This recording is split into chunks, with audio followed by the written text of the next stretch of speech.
You're listening to content developed by the GoPro Radio Network, the fastest growing network in the galaxy. GoPro Radio Network. Listen to the voices in your head.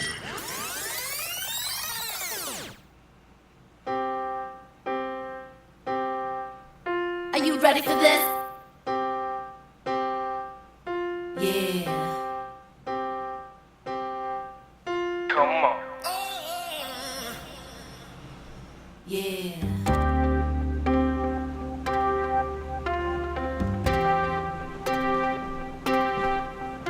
Yeah. Come on.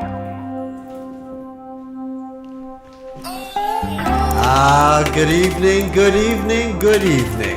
It's Wednesday, August the 12th, 2015, and welcome to the BCS Experience. History, arts, culture, politics, in review and discussion. I'm Byron C. Saunders, your host with the most. The BCS Experience takes a look at our rich history, African American history.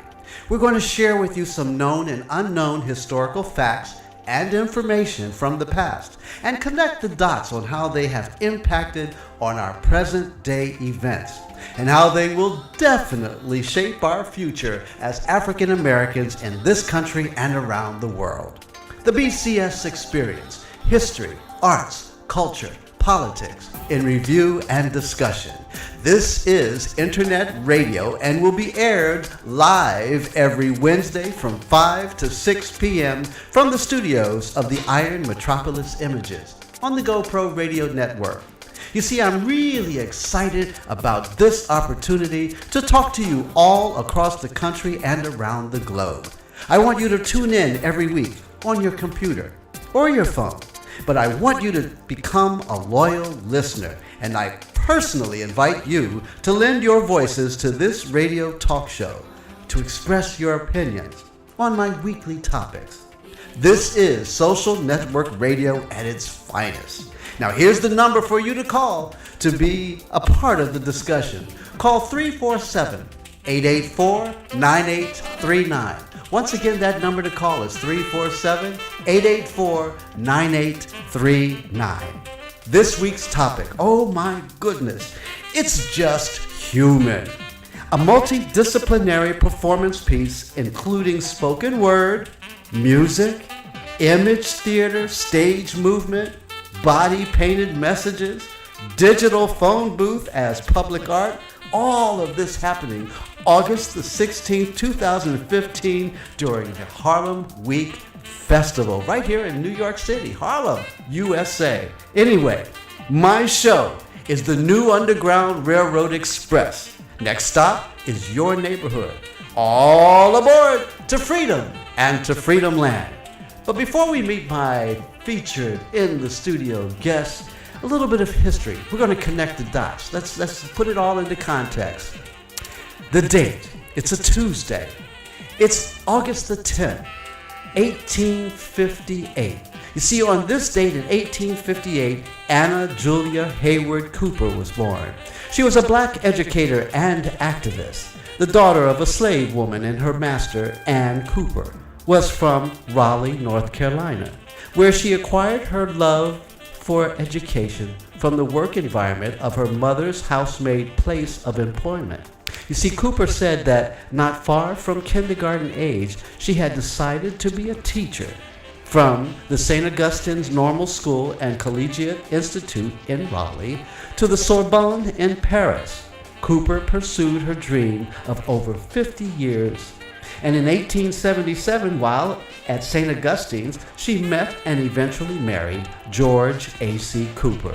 They worked tirelessly together with many common interests, yet he died 2 years later. At 21, Cooper was alone. She headed to Oberlin, Ohio in 1881, graduating from there in 1884. Now, while there, Cooper began to see herself as a defender of her race and an advocate of black women.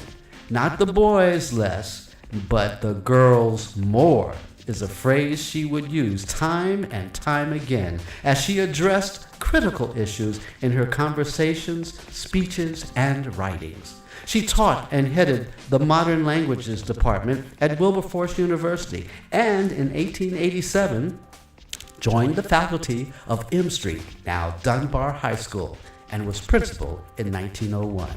Cooper was the only woman elected to the esoteric American Negro Academy, founded in 1897, and became the fourth African American woman to earn a PhD in 1925. When Ferlinghausen University was founded in Washington, D.C. in 1907, it was a non-traditional group of schools to be a beacon of hope for colored working people. And Cooper was installed as its second president in 1930. Anna Cooper was versatile, with well-argued ideas and diversity of thought. Her published works, lectures, poems, and writings demonstrate this best. Tirelessly dedicated, she did not stop working until she was 84 years old. Anna Cooper died at 105 on February 27, 1964. Wow, what an amazing woman. Well, we have another amazing person in our audience in my studio tonight. And just to let you know, this person stands on the shoulders of a Anna Julia Haywood Cooper. Bet you didn't know that history. Anyway, I want to hear from you, so let's connect the dots and make sense out of it all. Let's talk. Call me, 347-884-9837. Once again, that number is 347-884-9839. All right, tonight I have a very special guest that's joining me right here in the studio. Is none other than Aleathia Brown. She's an extraordinary New York artist whose art tells a visual story and often translates music into color, line, movement, and texture. You see, Aleathia is the founder of Unveiled Unlocked, an ongoing movement that provides an invitation to dialogue and offers people an opportunity to expand their perception of the beauty code. That's an interesting concept right there by itself. Unveiled, Unlocked empowers women and men to adorn their heads from the inside out with historical references that can add value and entrepreneurship, awareness, and voice to speak truth of what they know, as well as impacting positively how they feel. Welcome, my good friend Aleathia Brown. Oh, Byron, you're incredible. I love your whole presentation. This is fabulous being here. Thank you for having me. Oh, you're very welcome. I mean, you're an incredible artist unto your own right. And now you see, you stand on shoulders of women, heroes and sheroes that are amazing, have done amazing things in our culture and in our history of this country as African Americans, and yet we don't know them. You know, and it's sad that we don't know a person like Miss Cooper, and even more for your right as an artist of note, getting your name out there. So let's talk about Aleathia Brown. Aleathia, where you from originally? I'm from Harlem. Uh-oh, watch out. And migrated to the Bronx as a young girl and have always had keys and home in Harlem. I'm second generation Harlemite, Yes. so it's always been home base. No matter where I've moved in and out of, I seem to have always had keys still in Harlem at some point. And this anointment as an artist, when did you realize you were touched by the hand of the Almighty above to come into this point of being able to create such amazing visual concepts? Age 3. I called myself an artist and corrected people when they would say, is that what you want to be when you Yes. grow up? And I would say, no, I am. So I came here knowing. And as you grew, this particular talent of yours started to take on new forms. So take us through the process of Aleathia Brown from then age 3 to now. So the journey was and is that I got a chance to make the world that I lived in, and I also got a chance to play with color like children played with toys. Yeah. And I still do that because to me color is vibration and it tells a story even in and of itself. Yes. It also lifts the spirit. So there was a spirituality that I was always connected to.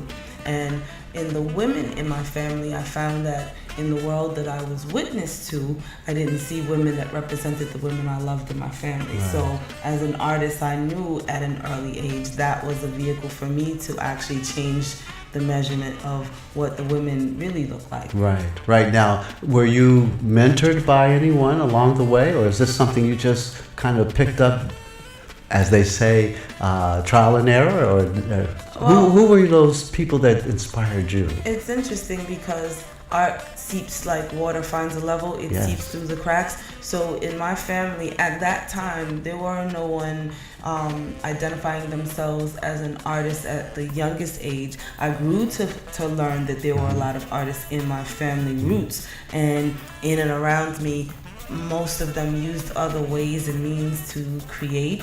Even in food, my cousin would color and dye cakes in different rainbow hues, and she would make things from scratch, and had a lot of seamstress in the family, so from the men to the women, they sewed.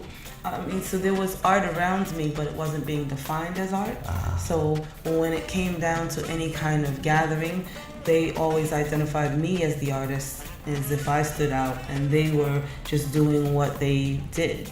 My sister has informed me often. She says, Byron, the first PlayStation. Now, we think of PlayStation now as a modern technological concept. No, she says the first PlayStation was the kitchen, where you learned survival. You learned critical thinking skills. You learned, like you said, mixing colors and creating right there in the kitchen, which became edible. That's right. Art. That's art and science actually in its yes, best, because chemically you're having to balance the different things that you're putting into your food, and it has to make sense internally. It's functional art.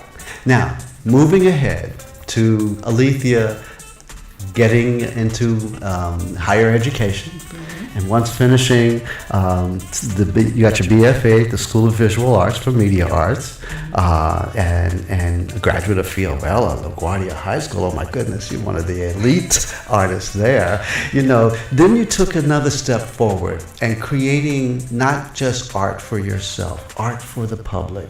Take us down that road, because that's a challenge.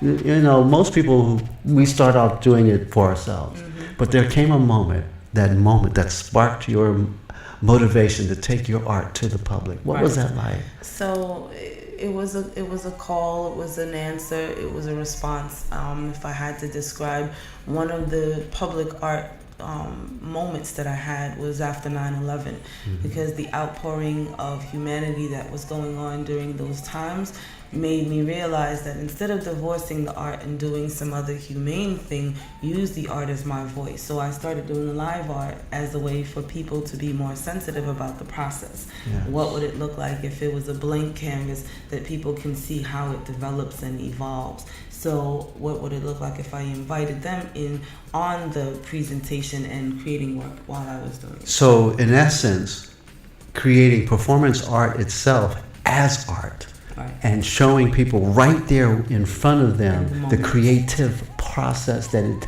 from you to the canvas or whatever the medium, right there in front of them for their appreciation and engagement. Right, and what happened with me as an art educator as well is always looking at how to introduce the process where it takes the sting out of people saying they can't.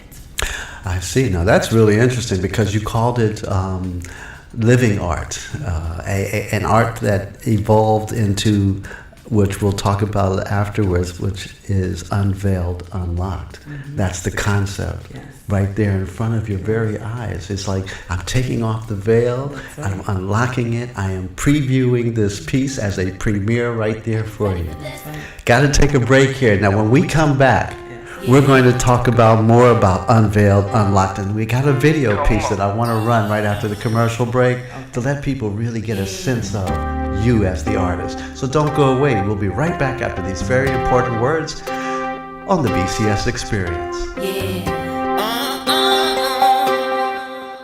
Come on.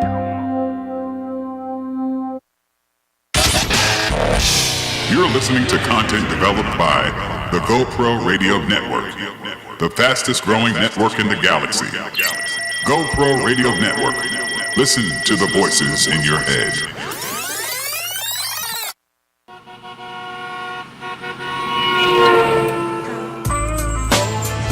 We interrupt this broadcast to bring you a great opportunity. If you have an event, product, service, talent, or something important to say, now is your chance. You can have your very own radio show. Whether you're just starting out or a veteran looking for a professional platform to enhance your presentation and following, the GoPro Radio Network is the premier place to cultivate and share new and exciting content. We can help you grow your audience and keep it growing long after your first broadcast. Now you have a voice. Call 212-696-8562 or visit www.goproradio.com and you'll be amazed at how easy and affordable it is to have your very own professional radio show on the fastest growing network in the galaxy. GoPro Radio Network. Listen to the voices in your head.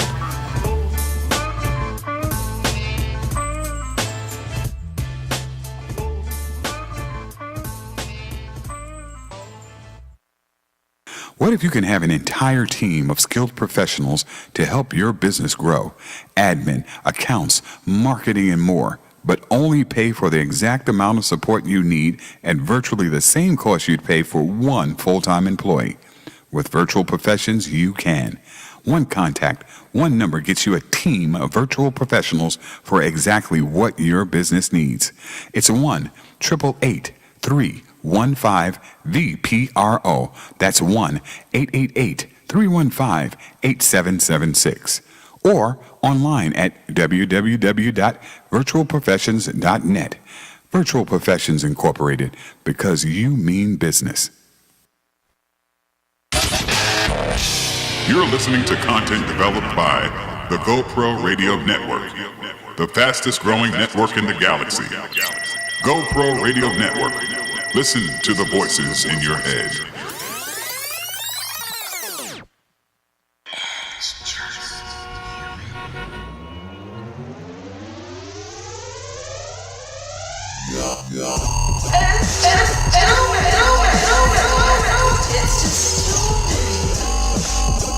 A multidisciplinary project reflecting and exploring love and shame, an ongoing interactive communal dialogue, incorporating visual art installation, live body art, and multidisciplinary performance, panel discussions, community forums, and a traveling interactive digital phone booth as a public art and social media engagement for archiving.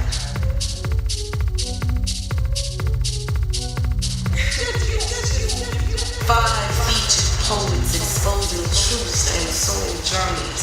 Would you have nothing with being thick wasn't called thick? The man 40 years with introverted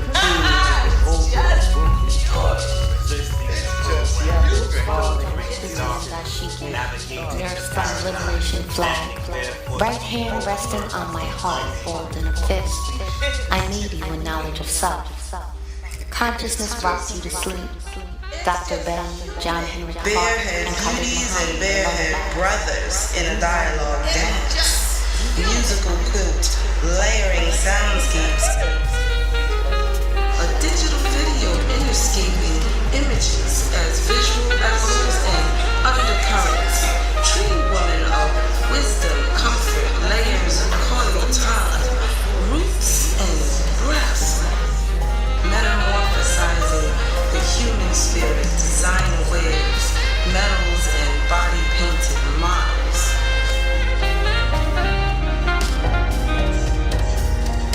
It's just human to weave your part in this interactive conversation quilt. So come on, dial up on your digital love shame phone. Videotape your thoughts and experiences inside the booth about love and shame. Give a few minutes to share your story, unveiling and unlocking your truth, because that is just human.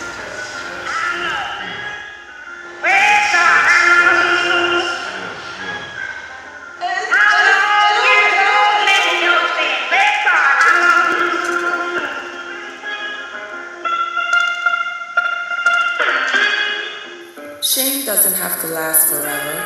Art makes the untalkable talkable. Your support allows Unveiled Unlocked project It's Just Human to turn up the volume on love so we can break the silence of shame.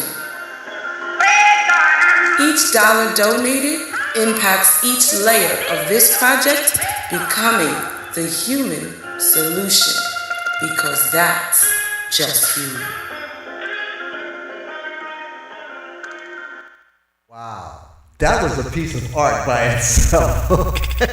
I mean, to tell you, when I first saw this, and I was like, wow, this is really stretching the envelope to the edge about art and what your perceptions of art is all about. And yet it's a fundraising concept all rolled up into a visual artistic statement. And I really enjoyed watching it. I enjoyed the creative side of it, the merging of different aspects of both visual, listening, music.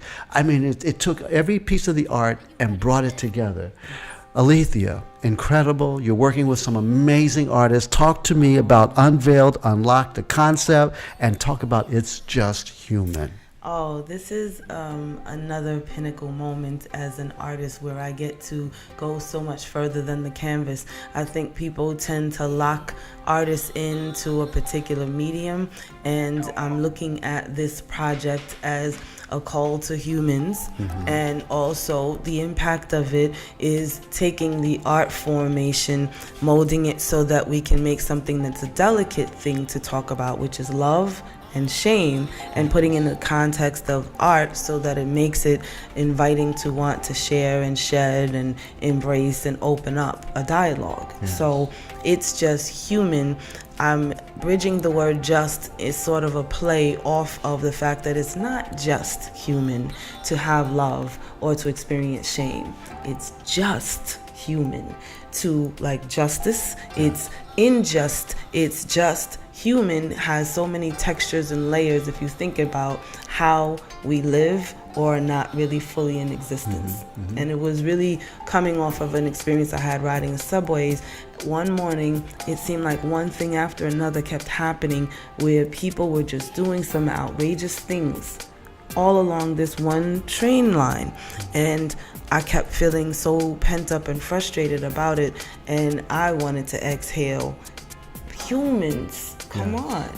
And so as an artist, I get to take whatever truth I'm experiencing and turn that mirror on ourselves and have us all open that dialogue around it. So the textures and layers of it is also what life does. We can't tell the story of our life in one sentence because there's so many textures that really affect and create so many other reasons why we respond or react the way we do, we move or think the way we do. So what I wanted the poets to do, instead of speaking in front of a microphone and just having the usual dialogue on a microphone to an audience, I wanted them to be in dialogue with each other.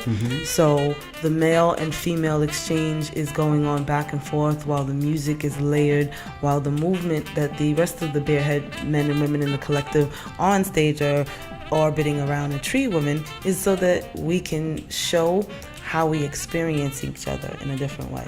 Now, let's talk about your visual appearance as an art statement itself. Okay? Now, and I have to tell you, first time I saw you, Harlem Arts Alliance meeting, where, and you have to understand, folks, this is a collaborative of many arts groups meeting to discuss art in Harlem. Okay, Yes. Harlem Arts Alliance. Yeah.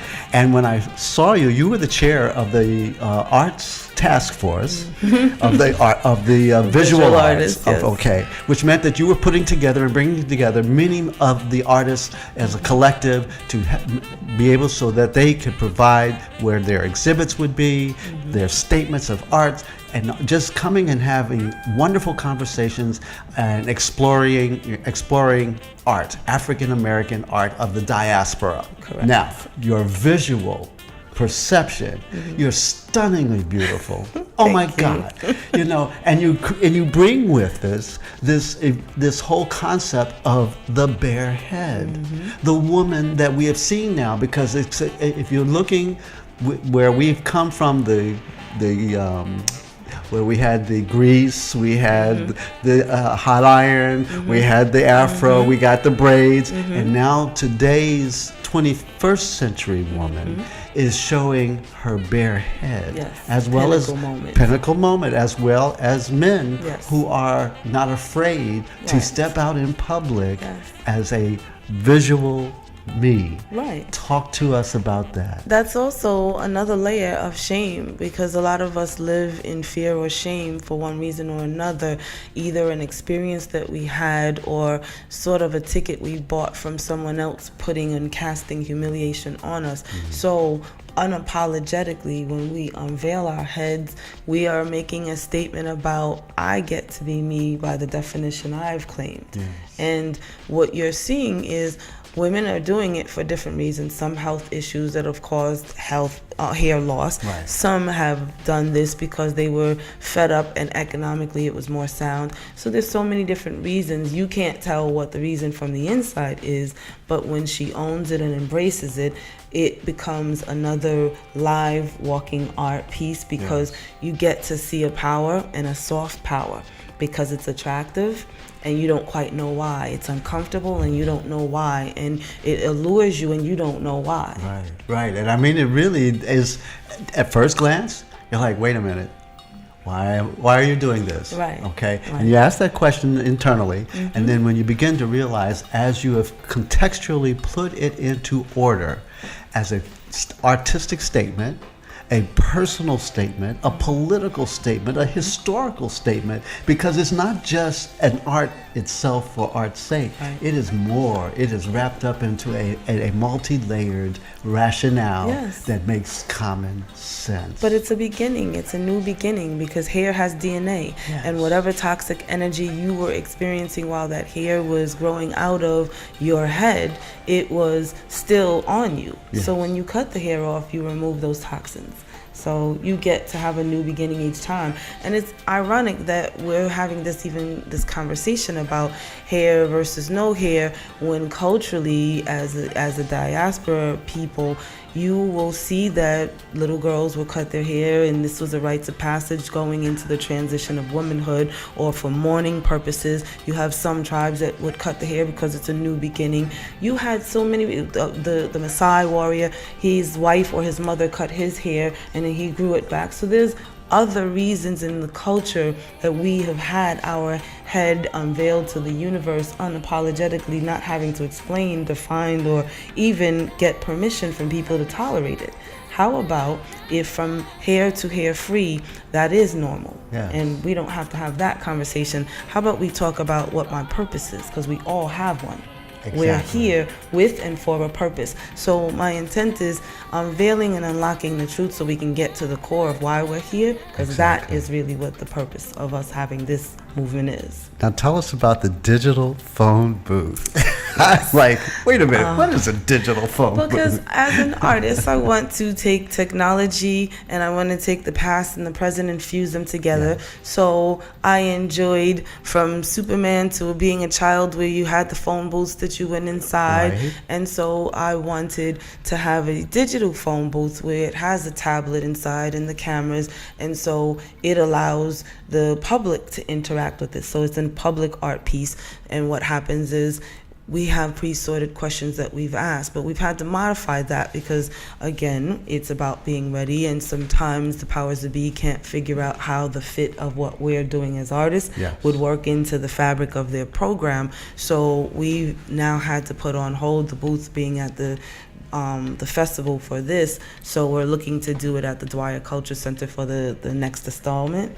But we'll take a video camera out and invite people to have the conversation. So really, from digital booth to video camera, the thing was to ask people to tell their mini stories about love or shame, so we can post it and share it with the world. I certainly hope you are videotaping those conversations in that digital phone booth, because that I believe will drive another market for uploading to the visual, so people can actually appreciate even more about your art, and you can make money doing that. got to take another break here. But this is exciting, Yes. talking about stretching the envelope in art and where is it going to go for the 21st century. And when we come back, I'm going to give you another piece of history of someone whose shoulders you continue to stand upon. Yes. Awesome. Don't go away, folks. You're listening to the BCS Experience right here on the GoPro Radio Network. We'll be right back after these very important words. Great. You're listening to content developed by the GoPro Radio Network, the fastest growing network in the galaxy. GoPro Radio Network. Listen to the voices in your head. We are an amazing people, rooted in Africa, the cradle of human civilization. Descendant of the awesome men and women who made a way out of no way. People steeped in the values of truth, justice, respect, harmony, balance, reciprocity, and order. But 400 years of enslavement, Jim Crow, and racism, fueled by the lie of black inferiority, have taken their toll. The result? Too much pain, too much hurt, too much loss. We owe our ancestors, ourselves, and our children so much more than this. Join the movement for emotional emancipation, healing, and wellness for Black people. Go to communityhealingnet.org and take the pledge to defy the lie and embrace the truth. That's communityhealingnet.org. Our children and our ancestors are waiting.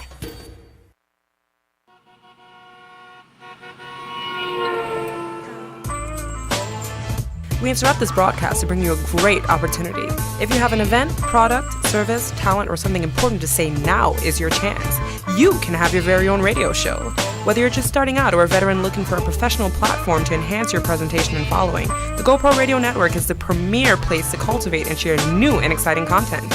We can help you grow your audience and keep it growing long after your first broadcast. Now you have a voice. Call 212-696-8562 or visit www.goproradio.com and you'll be amazed at how easy and affordable it is to have your very own professional radio show on the fastest growing network in the galaxy. GoPro Radio Network. Listen to the voices in your head.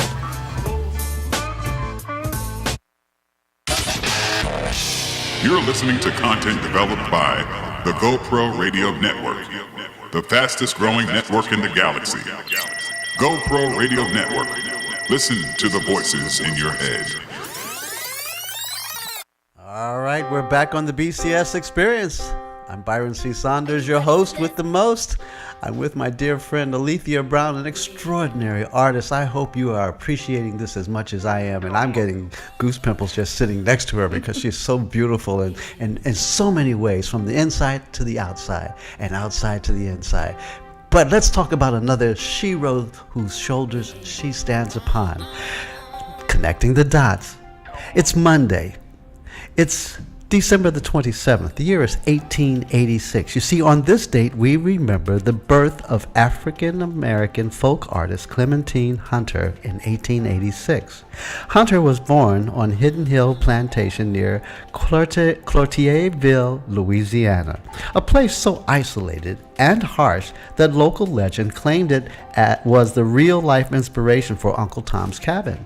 Her family moved north to the Cane River area when she was a child, and eventually they moved to Melrose Plantation near Natchitoches, where Hunter spent a lot of her life picking cotton. She attended school for just 10 days and never learned to read or write. Later, she cooked for the Big House, using her creative spirit to make dolls for the children, as well as quilts, baskets, and lace curtains. But in the late 1940s, one of the many artists who visited the plantation left behind some tubes of paint. Plantation curator Francois Mignon encouraged Hunter to try her own hand at painting. Well, during the next 4 decades, she created thousands of paintings. Hunter worked all day at the plantation Big House and took home washing and ironing to be returned the next day. Once home, she took care of her worthless husband. It was often midnight before she was free to mark some pictures, as she once said of her painting, using cardboard, paper bags, lumber scraps, milk jugs, the insides of soap boxes, and other throwouts. Almost all of her works were memory paintings showing plantation life as she remembered it, picking cotton, gathering figs, threshing pecans, the weddings, baptisms, funerals, and other scenes of everyday life. Her titles were often intriguing, too.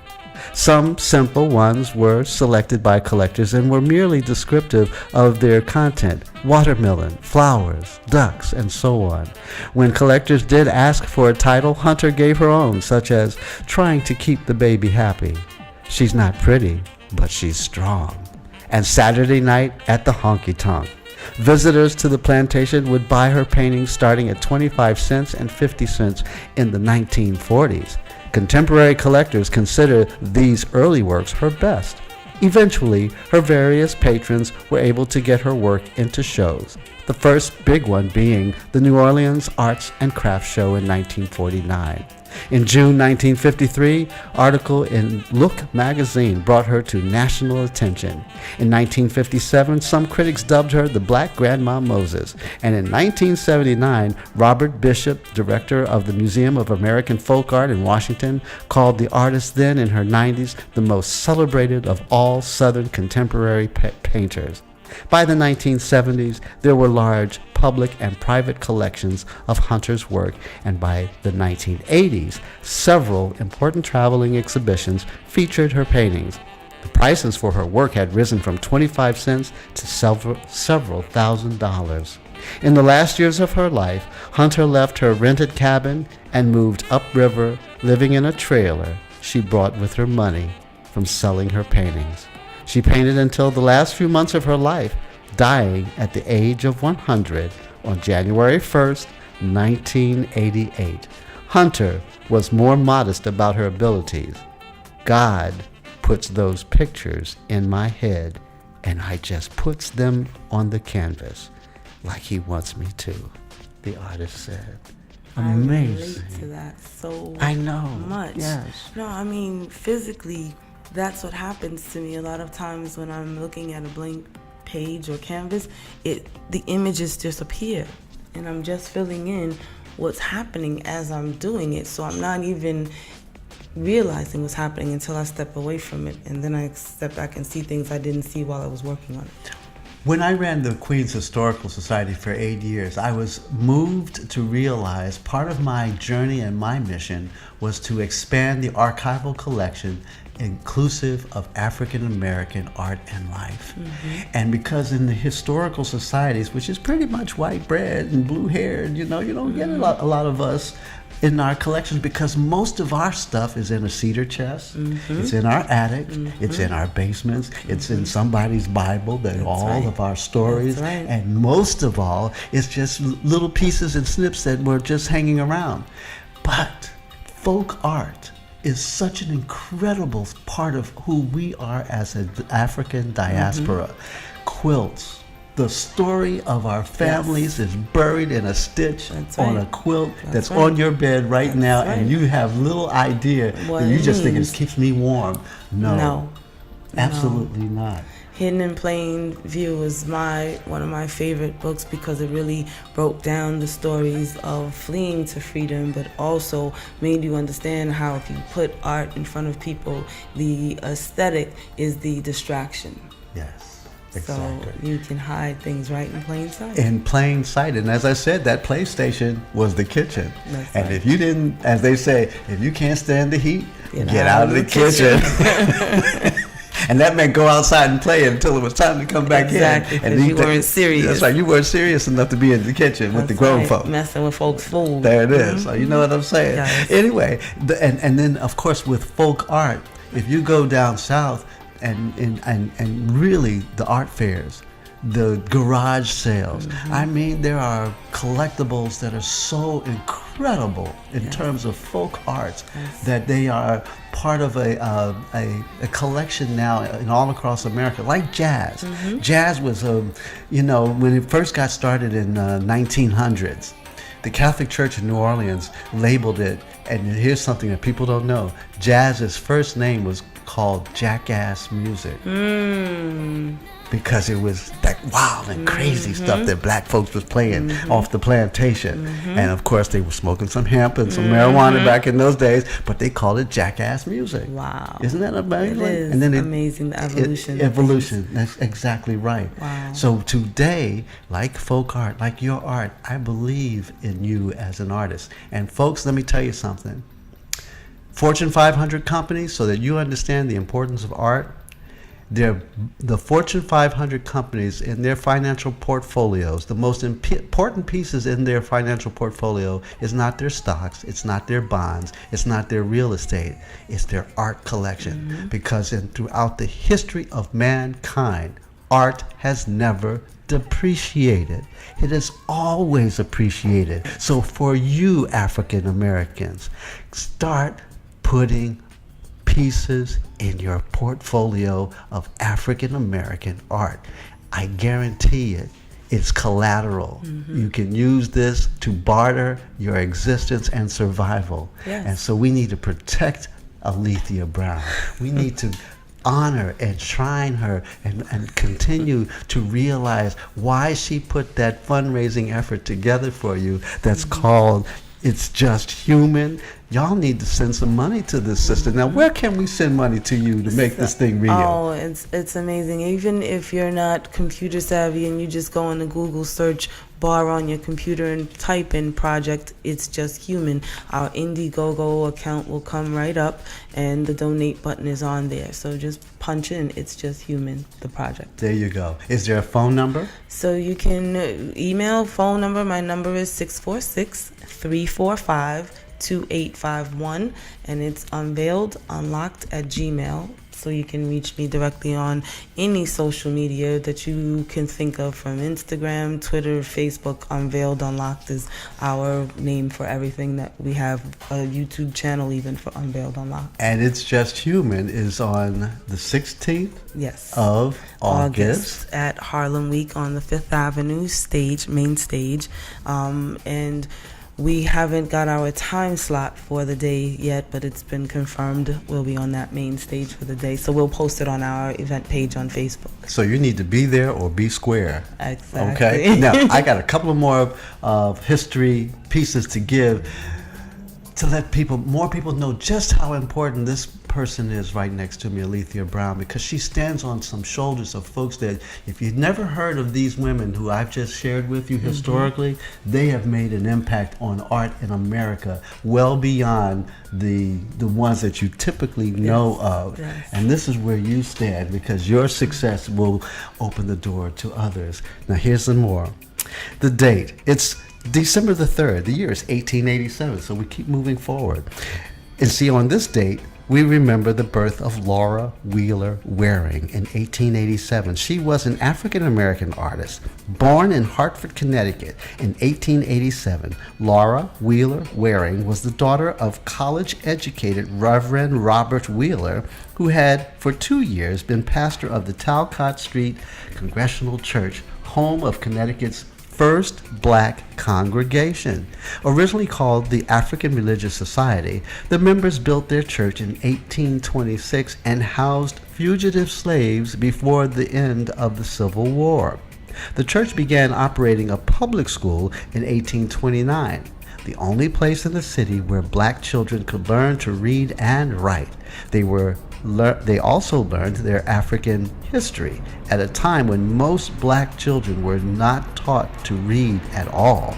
Flooded in that illustrious past, young Waring flourished in the exposure to her people's culture and history. She graduated from Hartford High School in 1906 and spent the next 6 years at the Pennsylvania Academy of Fine Arts, graduating in 1914 and getting a scholarship to study in Europe. In 1924, she studied Expressionism and the Romantics at the Académie de la Grande Chaumière, a popular Paris workshop studio. In 1928, she was among the artists displayed in the country's first all-African American art exhibit held by the Harmon Foundation, which 16 years later selected Waring to paint portraits of outstanding Americans. She is best remembered for these portraits, many of them of notable black people such as W.E.B. Du Bois and James Weldon Johnson, as well as the lesser-known Anne Washington Derry portrait, which is one called Frankie, also known as Portrait of a Child. In a time when African American women were a silent force in American arts, Laura Wheeler Waring quietly set standards for dignity in portraiture. In an era when few African American women attended school, Waring finished high school and college.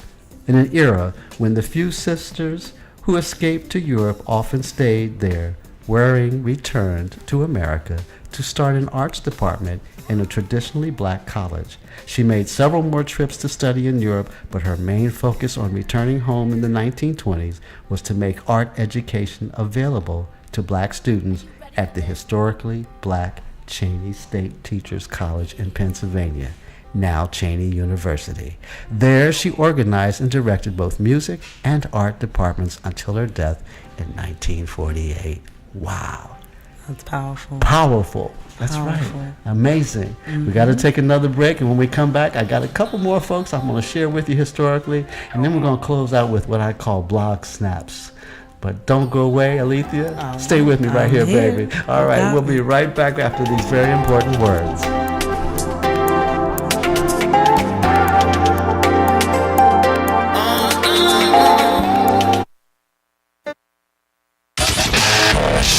You're listening to content developed by the GoPro Radio Network, the fastest growing network in the galaxy. GoPro Radio Network. Listen to the voices in your head. Why are you paying for radio? Are you serious? GoPro Radio offers content for free. Go to www.goproradio.com and listen to original, irreverent, and exceptional talk shows. It's free. Go to www.goproradio.com now. It's that simple and free.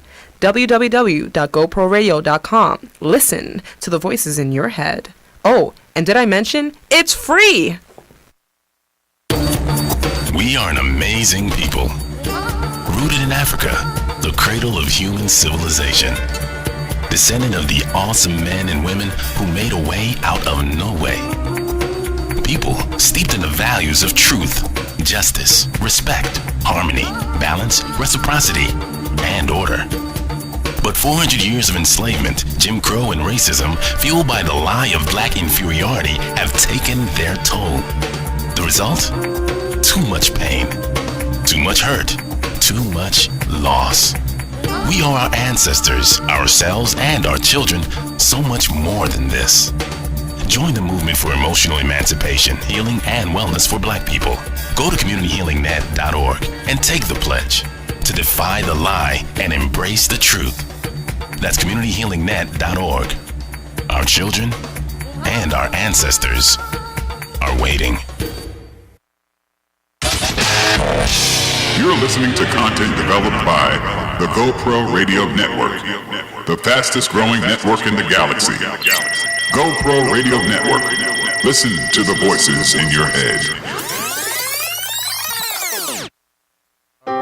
We're back on the BCS Experience, and if you want to talk to us, you can, because I'm having a lot of fun. I'm learning so much this evening with my good friend Aleathia Brown, and we're talking about art. We're talking about It's Just Human. We're talking about Unveiled, Unlocked. And Aleathia, you were just sharing with me an experience where you were first introduced to African American artists of known that you never heard of. Now, what was that like? It was overwhelming at first. It's like finding out you have family and you didn't know they existed. Right. So you find out there's more layers to yourself than you even understood, and that you come from more roots than you actually experienced prior to that. You felt like you're alone in this world, in this vast world, and then to suddenly feel like this path is being opened and inviting to you that starts explaining who you are, what makes you tick, and why why you're moving the way you do or the style in which you pick up. Giving you validation for your Yes, existence. It was powerful. Yes. And I felt honored at the same time that I'm coming from that kind of energy. Well, I got two more artists that I actually got three, and if I can get these in, because once again, showing the pathway. See, Aleathia is not an anomaly. She stands on the shoulders of some brilliant women, some sheroes who have laid the groundwork where she walks that path, and now she is opening up another door for you to walk in, giving you the opportunity to find your place in the sun. Be that flower. Open up. God made some great stuff. Awesome. Okay, here we go. The date, it's a Sunday. It's August the 6th, the year is 1905. You see, Miriam Matthews was born on this date in 1905. She was an African-American historian, activist, and lecturer. From Pensacola, Florida, she was one of 3 children born to Reuben and Fannie Elijah Matthews. Her family moved to Los Angeles when she was a baby. Matthew received an AB from the University of California in 1926 and her certificate of librarians HIP 1 year later. She was the first African American librarian in the Los Angeles Public Library System, where she worked from 1927 to 1960, both as a branch librarian and as a supervisor of 12 branch libraries. Despite conflicts to acknowledgement of her skills and expertise, Matthews rose to be a head librarian and in the 1940s was appointed regional librarian in the South Central area. She assembled an extensive collection of materials on blacks in California history and in 1929 helped organize an observance of Negro History Week. In addition to organizing book clubs and lectures for library visitors, she became well known for encouraging local black artists. In 1950, she co-founded the Associated Artists Gallery. Throughout her career, she strove to educate the public about Los Angeles' diversity from its beginnings, and as a result of her efforts, the Plaza Monument in El Pueblo de Los Angeles State Historic Park lists the correct race, sex, and age of each founder. A book of photographs from her collection, Angelinos of Ebony Hue, glimpses of African American participation in the founding and development of Los Angeles and beyond, traces the influence of black pioneers in Los Angeles from the 18th century and early 19th century. Now, I chose this one in particular, Aleathia, because we just had the movie Out of Compton, the follow-up, and you would only think that we only emerged as African Americans only from Compton. Right. Here is the story. There's so much more. There's so much more. A woman who cataloged, created, gave birth to books and encouraged other artists to step forward, who she charted Los Angeles' growth and development of the African American diaspora. But you know, this is what points to the direction of why art is so important, because if it didn't have the measure it had, people wouldn't work so hard to exclude us from the contributions that we've made.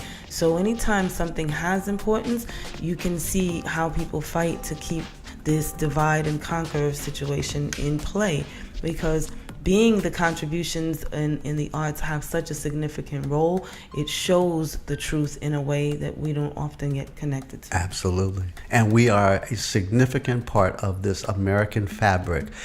African American history, my people, is American history. Mm-hmm. Without us, there is no American history. An incomplete story. Incomplete story.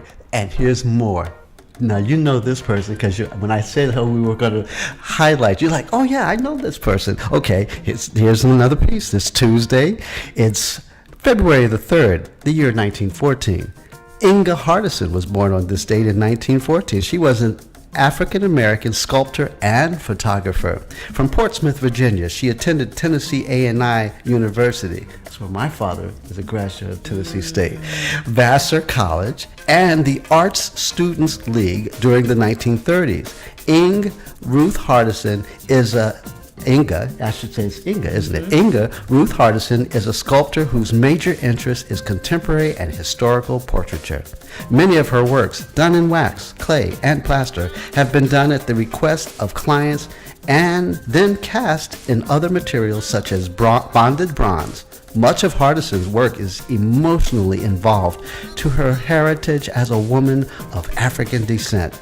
She has created a series of busts of African American heroes that she has called Negro giants in history. Hardison is often seen wearing pieces of her artwork, like yourself.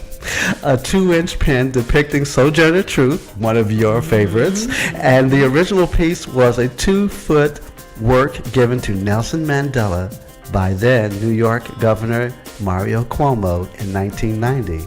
In addition to being a sculptor, Hardison is an accomplished photographer as well. She was the only woman among the 6 artists who formed the Black Academy of Arts and Letters. Hardison once said, "During my long life, I have enjoyed using different ways to distill the essences of my experiences so as to share for the good they might do in the lives of others. A life loyal to creativity and art speaks of the life of Inga Hardison." I've actually shown work with her actually in the early part of my career, not far from here in the Washington Heights area. We did an exhibition, and at the Hintersteiner Gallery, I had a chance to have my work shown along with hers. So you see, folks, Aleathia Brown is not only standing on the shoulders of some of her sheroes, she's got folks who are standing on her shoulders. And who are some of those artists who are participating in this upcoming event? So Robin Baxter is also doubling as poet and visual artist for the exhibition that we'll continue with in the fall. Evan Bishop is an amazing painter who's actually doing the body painting on some of the models for the stage production, and his work will be on display. I even have a sculptor looking to define or finalize on. Heather Williams is a sculptor, and she's amazing. We've done shows from Jersey City to New York, over the past decade plus. So I have a list of artists who are on our itinerary for the exhibition that's going to be coming up in the fall. It's amazing to see the evolution of these artists and their works and how it translates into the theme, because you don't realize when you're an artist, sometimes given a theme also can change the direction of what your work is going to look like. Well, we got a few minutes left. I got to mention one more artist, and then I got my blog snap I got to give. This is really big. But one of your favorites, Faith Reingold. Oh my God, Faith Reingold. Folks, if you do not know this woman's work and her quilts and her paintings and her folk art, because she is the mistress and master of folk art itself. Got to see her work. Children's books. Amazing. So you see, Aleathia Brown is in really high cotton, as they say. Royalty, art royalty. Aleathia, thank you for joining us on this program. This has been invitation is open and endless. You got to come back and talk to us some more. Definitely. Okay. Time moves so fast. It does indeed. But I got to get this blog snap in. Folks, we've got some stuff happening around the country that's just challenging. Okay. 50 years later. Do you know what 50 years happened ago? The Watts riots of 1965. New York Times article by Jean Theohassog on the 11th of August, 2015, and she was questioning, we still haven't learned from Watts. Well, here's my blog snap. The real problem is that America doesn't want to learn. America still has its head mostly buried up its ass when it comes to race relations, racism, hatred, bigotry, and xenophobia. You see, historical evidence constantly and consistently shows that from the very beginning, its handling of racial issues was created when the Founding Fathers had a chance to create a nation free from the concepts of slavery, both indentured and chattel, but passed on both in an effort to appease the slave owners, both of which were themselves and those that wanted to indulge in the trading of human trafficking, and that of protecting one of the most vile and cruelest labor systems ever constructed as a form of governance. So, for a journalist to pick up a story like Watts and try to dissect the causes and roots of this one particular slave revolt is both disingenuous and a poor excuse for telling a story that just didn't begin with Watts. The real truth must incur the history of America's involvement from the very beginning, and it needs to be mentioned in every article, whether it's about Watts, Detroit, Baltimore, New Orleans, Washington, D.C., Memphis, Philadelphia, Cleveland, New York, Ferguson, Chicago, etc., etc., etc., etc. You see, no justice, no peace. It's as simple as that. Hashtag Black Lives Matter is nothing new to the African American, only to white America, who throughout history has ignored our pleas for 4 centuries. No justice, no peace. Well, folks, the BCS Experience has been all about connecting the dots. And you gotta know who's doing this? My producer, Tylon U. Xavier Washington. Thank you for my line engineers. Y'all making me look so good out there in the public. Don't forget, I'll be back next week from 5 to 6 p.m. with the BCS Experience. And our summer lineup is hot, folks. The Roll-Up, The Spotlight with Earl Morgan, Cult of Dusty, Face the Facts, Prince Solomon Carter, Amped, and Soulful House Collage. Hey, all of this is happening right here on the GoPro Radio Network, the fastest growing network in the galaxy. Anyway, I'm Byron C. Saunders. It's been all about the BCS Experience. I'm out of here for the moment. Peace and love, always.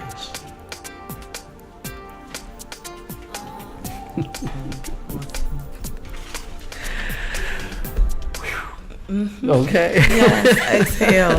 Thank you. Developed by the GoPro Radio Network, the fastest growing network in the galaxy. GoPro Radio Network. Listen to the voices in your head.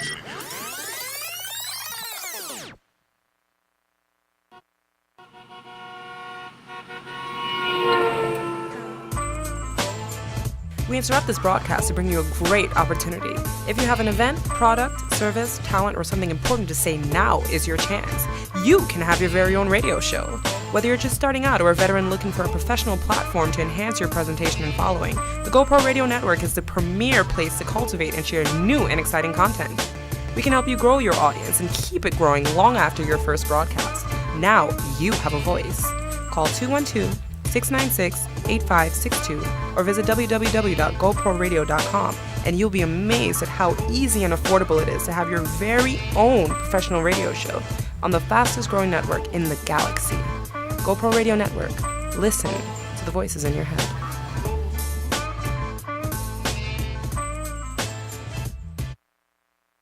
What if you can have an entire team of skilled professionals to help your business grow? Admin, accounts, marketing, and more, but only pay for the exact amount of support you need at virtually the same cost you'd pay for one full-time employee. With Virtual Professions, you can.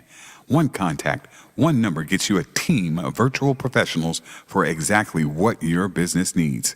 It's 1-888-315-VPRO. That's 1-888-315-8776.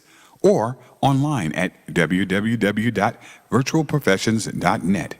Virtual Professions Incorporated, because you mean business. What if you can have an entire team of skilled professionals to help your business grow? Admin, account